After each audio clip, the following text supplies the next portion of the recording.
I can't marry you. I'm in love with my ex. She cried 2 weeks before the wedding. So I canceled everything, sold the house, and moved states. Hey viewers, before we move on to the video, please make sure to subscribe to the channel and hit the like button if you want to see more stories like this. Thanks. The place cards arrived on a Tuesday. I remember because the sun was streaming through the bay window of the house we'd bought together, illuminating the dust motes dancing in the air like specks of gold. I'd just finished assembling the final, absurdly complex IKEA bookshelf for our shared library, a project I'd been putting off for months. The scent of fresh pine and coffee hung in the air. It was a perfect, peaceful moment, the kind you mentally bookmark as a happy memory. Chloe was at the dining table, a fortress of wedding planning. Binders, fabric swatches, and a scattered rainbow of place cards surrounded her. She was meticulously writing out names in her elegant, looping cursive, the one thing, she always said, her mother ever taught her that was actually beautiful. "Look at this, Liam," she said, holding one up. "Mr. and Mrs. Henderson. It looks so official." I walked over, wiping sawdust from my hands onto my jeans, and kissed the top of her head. Her hair smelled like her shampoo, coconut, and vanilla. "It is official. 2 weeks. We're almost there." She smiled, but it didn't quite reach her eyes. I'd noticed that a lot lately. A distant look, a preoccupation I'd chalked up to pre-wedding jitters. I was an architect. I understood stress. I figured it was just the pressure of finalizing 100 different details. "I was thinking," she said, her voice a little too light. "Maybe we should have a separate kids' table after all. My cousin's twins are energetic. Whatever you think is best, honey. You're the CEO of Operation I Do. I want to make us more coffee." This was our life. The comfortable silences, the shared projects, the gentle teasing. We'd built this. The house, the future, the us. For 3 years, it had felt like the most solid construction of my life. That night, the solidity turned to sand. I was in bed, reading a novel on my tablet, when she came in. She'd been quiet all evening, claiming a headache. She didn't get ready for bed.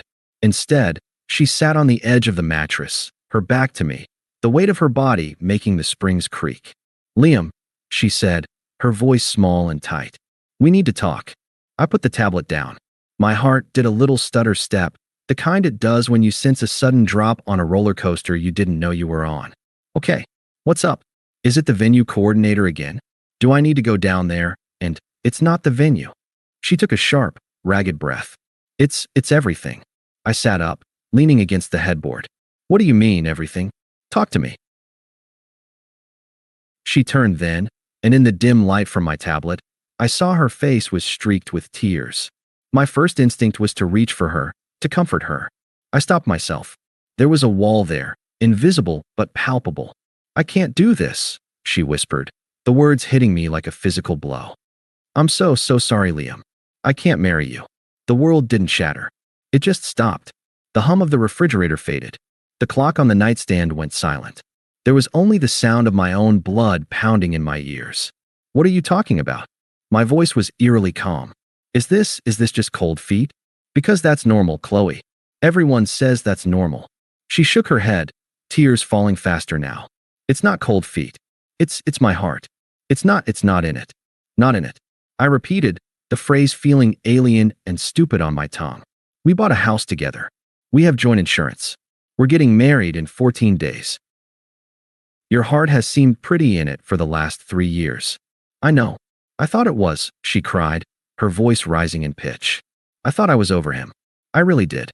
But every time I look at these place cards, every time I taste the cake samples, every time I pick out a song for the first dance, I don't think of you and me.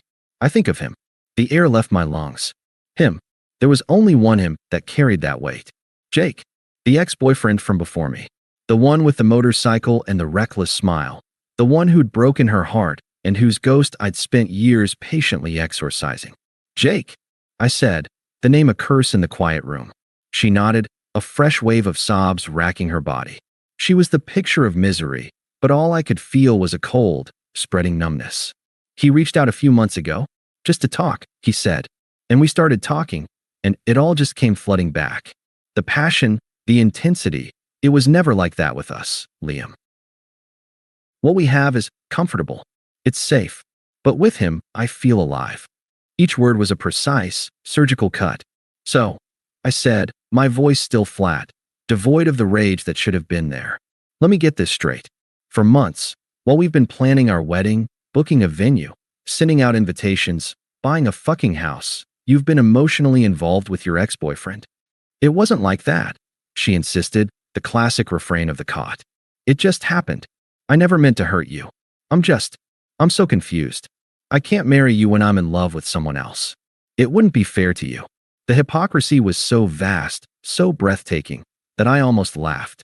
The unfairness was the foundation of this entire conversation. I looked around our bedroom, at the photo of us in Costa Rica on the dresser, at the closet where her clothes hung next to mine, at the stack of wedding binders visible through the doorway. It all looked like a stage set, a flimsy fabrication. The man I was 2 minutes ago would have begged. He would have listed all our happy memories. He would have promised to be more passionate, less safe. He would have fought for her. But that man was gone, dismantled by 6 sentences. I looked at her, at this woman who was crying because she was the one breaking her own heart by betraying me. I saw the entire, pathetic narrative she'd built for herself. The tragic heroine torn between safe, reliable Liam and the passionate, exciting Jake. And I was done being a character in her story. I swung my legs out of bed and stood up. I felt incredibly calm. The kind of calm that comes after a diagnosis, when the worst has been confirmed and all that's left is the treatment. Okay, I said. She stared at me, her sobs hiccuping to a stop. Okay, what does that mean? It means I understand, I said, walking toward the door. You're in love with Jake. You can't marry me. The message is received. Liam, wait, she scrambled off the bed. Aren't you? Aren't you going to say anything else? Aren't you angry? Yell at me. Something. I paused at the doorway, my hand on the frame. I looked back at her, at the stunned confusion on her tear-stained face. She had expected drama. She had expected a scene worthy of her grand, tragic dilemma. I gave her nothing. What would you like me to say, Chloe? You've been very clear. You think what we built is comfortable. You think he makes you feel alive. I'm not going to beg you to see value in a life you've already decided to throw away. I turned and walked down the hall toward the spare room, the floor cool beneath my feet. Behind me, I heard a choked cry, but I didn't look back. The first phase was over. The demolition had begun. I didn't sleep. I sat in the spare room's armchair, watching the digital clock on the nightstand flip from 11:59 p.m. to 12 a.m. My wedding day was now in 13 days. The thought was no longer a source of joy, but a simple, logistical problem to be solved. The initial numbness had receded, replaced by a cold, crystalline clarity. There was no room for grief. Grief was a luxury for a future version of me. The present version had a project to manage, the systematic dismantling of a life. At 7:01 a.m., I heard the master bedroom door open and the sound of the shower running. I waited until it stopped, then walked out. Chloe was in the kitchen, her eyes puffy and red, clutching a mug of tea. She looked at me, a silent question hanging in the air. Have you changed your mind? Are you going to fight for us? I walked past her to the coffee maker. I didn't look at her. Liam, she began, her voice fragile. I need to make some calls, I said, my tone as neutral as if I'd said, I need to get the oil changed. I poured my coffee, walked into my home office, and closed the door. The first call was the hardest. My mother answered on the second ring, her voice bright. Liam, good morning, sweetie. Just finalizing the guest list for the rehearsal dinner with your father. I took a breath. There was no good way to do this. Mom, the wedding's off. A beat of stunned silence. What? What do you mean, off? Did something happen to the venue? A fire? No. Chloe is in love with someone else. Her ex, Jake. She can't go through with it. Another silence, longer this time. I could hear the sound of her world recalibrating. Oh, my boy. Oh, Liam. I'm so sorry. Where are you? Are you okay? Do you want us to come over? I'm fine. I'm at home. And no, please don't come over. I have a lot to handle. We can help you, honey. We can, Mom, I said, my voice firm, leaving no room for argument. I need you to tell Dad. And I need you to let me handle this my way. There's nothing to discuss. It's over. I hung up, the finality of the words settling in the room. Then I opened the master wedding spreadsheet, my color-coded, hyper-organized masterpiece of project management, and got to work. The calls began. I was a machine, and my script was brutally efficient. Call to the venue coordinator, Evelyn. Evelyn, it's Liam Walsh. Regarding the booking on the 15th. I need to cancel. Yes, the wedding. The bride is in love with her former partner. No, there is no rescheduling. Please email me the final invoice for any cancellation fees. Thank you for your understanding. Click. Call to the caterer. Hi, this is Liam Walsh. I'm canceling the order for the 15th. The event is off. The reason? Irreconcilable differences of the heart. Just the cancellation fees, please. Email them over. Click. Call to the band. Yeah, hi? Liam Walsh. You're booked for my wedding on the 15th. Consider yourself unbooked. The bride called it off. Yeah, it's a shitty situation. Send the bill. I was mercilessly, surgically honest. I used the words called off and in love with her ex, like a scalpel, cutting through any potential awkwardness or pity. My bluntness was a shield. It preempted their questions and stripped the situation of its drama, reducing it to a simple transaction, a canceled event with associated costs. Around noon, I emerged to get a glass of water. Chloe was on the couch, wrapped in a blanket, her phone in her hand. She looked utterly bewildered. The band just texted me, she said, her voice hollow. They said they were sorry to hear about the cancellation. How do they already know? I told them. I said, refilling my water glass. You told them? What did you say? The truth.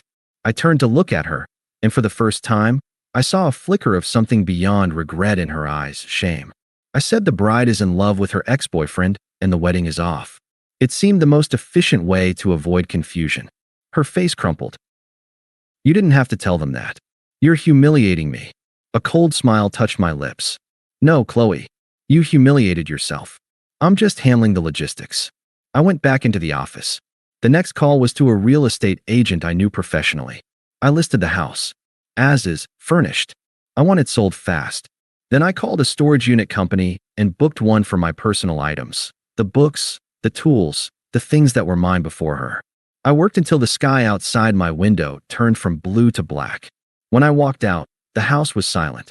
Chloe was gone, probably to a friend's or to Jake's. It didn't matter. I stood in the living room, the scene of last night's destruction. The place cards were still on the table. I picked one up. Mr. and Mrs. Henderson. I didn't crush it. I simply dropped it into the recycling bin. It was just paper now.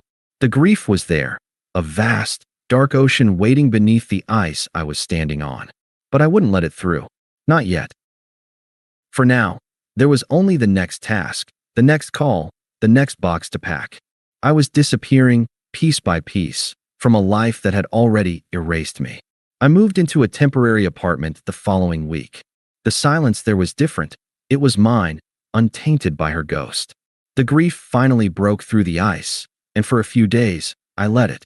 I sat in the dark. I didn't shave. I ate takeout. I allowed myself to feel the full, crushing weight of the betrayal. And then, when I was done, I stood up, showered, and got back to work. The sale of the house proceeded at a brutal pace. I'd priced it to sell, and it did, in under 10 days. The profit, after the mortgage was paid, was split down the middle. I transferred her half without a note. It was the last financial tether between us. My firm had offices nationwide. I put in for a transfer to the Denver branch, a city I'd always loved but Chloe had deemed too rugged. They accepted. I used what was left of my honeymoon fund for a deposit on a modern loft with a view of the mountains. I blocked Chloe's number. I deleted my social media accounts and created new, private ones. I was a ghost, and I was building a new haunt 2,000 miles away. The information about her downfall didn't come from her.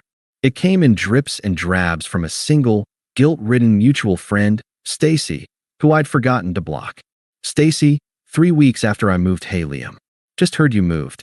Hope you're okay. It's a mess here. Chloe and Jake lasted about a month. I read the text. I felt nothing. I didn't reply. Stacy, a week later. Jake told her he wasn't built for monogamy.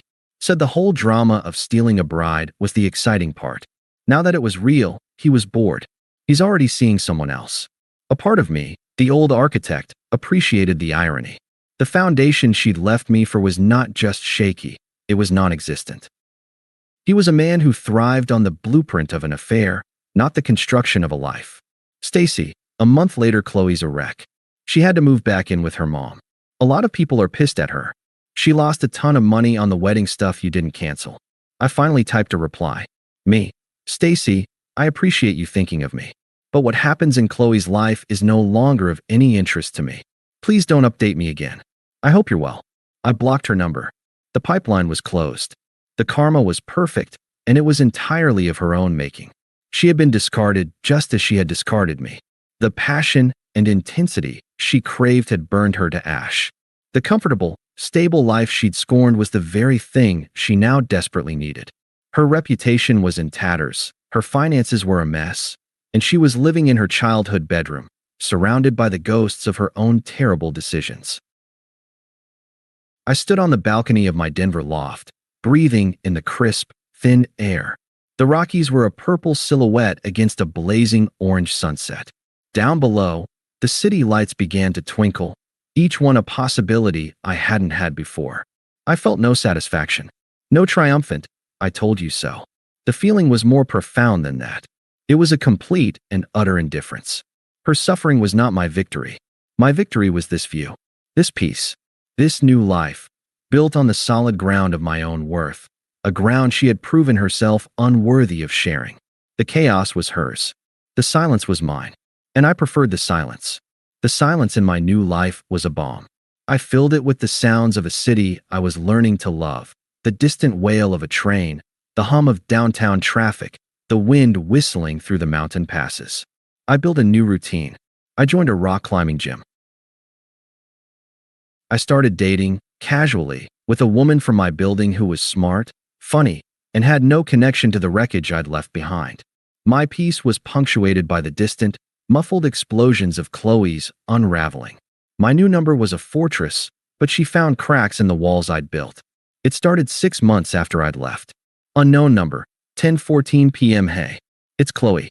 I know you probably don't want to hear from me, but I saw a photo of the Rockies from your mom's Facebook, and it made me think of that trip we talked about taking. I hope you're doing okay. I stared at the text. The audacity of it. The casual, nostalgic tone, as if she were an old camp friend checking in. She was testing the waters, seeing if the bridge was even still there. I deleted the message and blocked the number. There was no bridge. There was a canyon, and I was on the other side. 2 weeks later, my phone buzzed with a voicemail from another new number. Against my better judgment, I played it. Her voice was thick with tears, a dramatic, performative sadness. Liam, it's me. God, I don't even know what to say. Jake, he was a monster. You were right about everything. He used me, and then he just left. I've lost everything. Our friends, the house, my future. I'm so alone. I keep thinking about our kitchen and the way you used to make me coffee in the morning. I was such an idiot.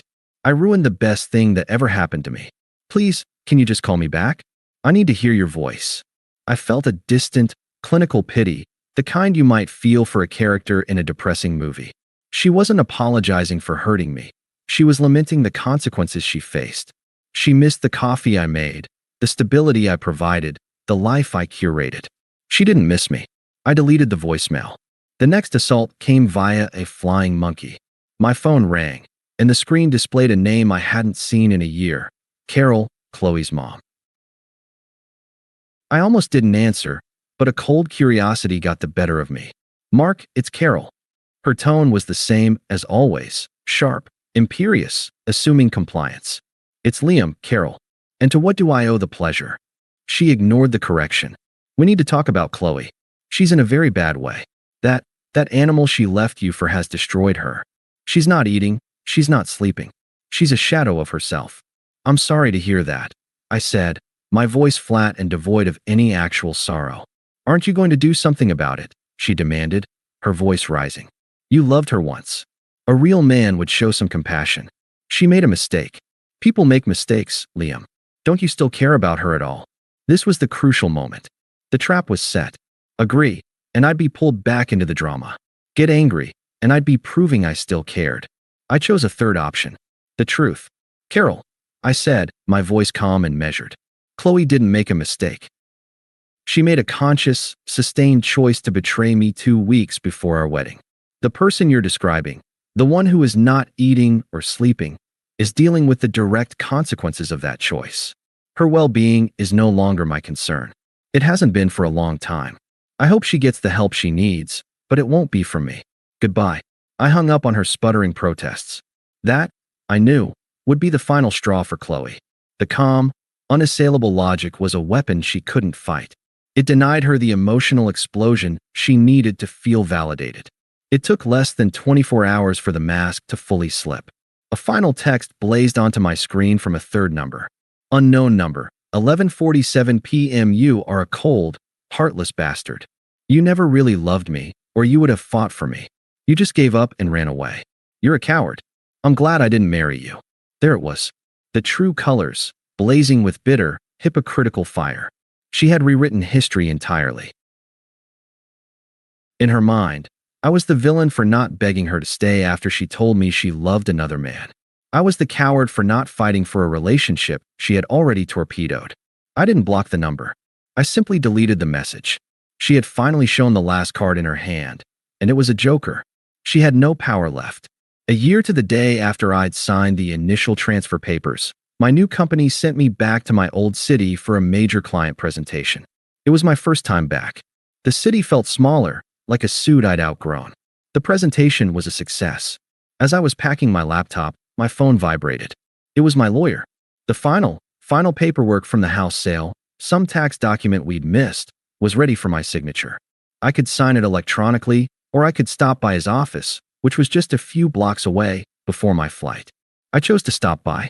I wanted every last thread severed. As I walked out of the sleek high-rise, document in hand, I felt a sense of profound closure. The chapter was officially, legally over. I decided to grab one last coffee from the place Chloe and I used to go on Sundays. Not for nostalgia, but as a kind of exorcism.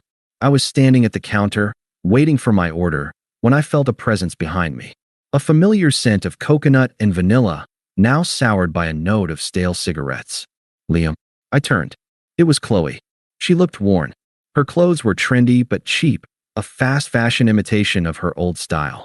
Her eyes had a frantic, hungry look, and there were new, fine lines around her mouth. The vibrant woman I'd proposed to was gone, replaced by someone harder, more desperate. Chloe, I said, my voice neutral, as if acknowledging an acquaintance. I can't believe it's you. She clutched her purse strap like a lifeline. My mom said you were in town for work. I was hoping I'd run into you. I doubted that was a coincidence. Well, here we are. Can we talk? Just for a minute? Please. The plea in her voice was raw. I looked at my watch. My flight wasn't for 3 hours. I felt no anxiety, no anger. Just a weary desire to complete this final piece of business. All right, 5 minutes. We took a small table in the corner. She clutched her latte with both hands, as if for warmth. You look good, she said, her eyes scanning me. I was wearing a well-tailored suit. I was tanned from weekend hikes, and my posture was no longer that of a man carrying the weight of a failing relationship. I looked like what I was, successful and at peace. Thank you, I said. You wanted to talk? The dam broke.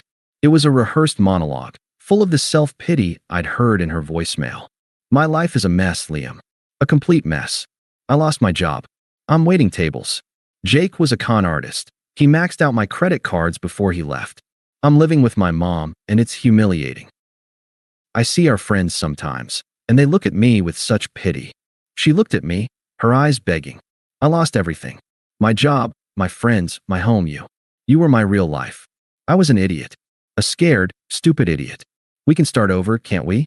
We can get back what we had. I took a slow sip of my black coffee.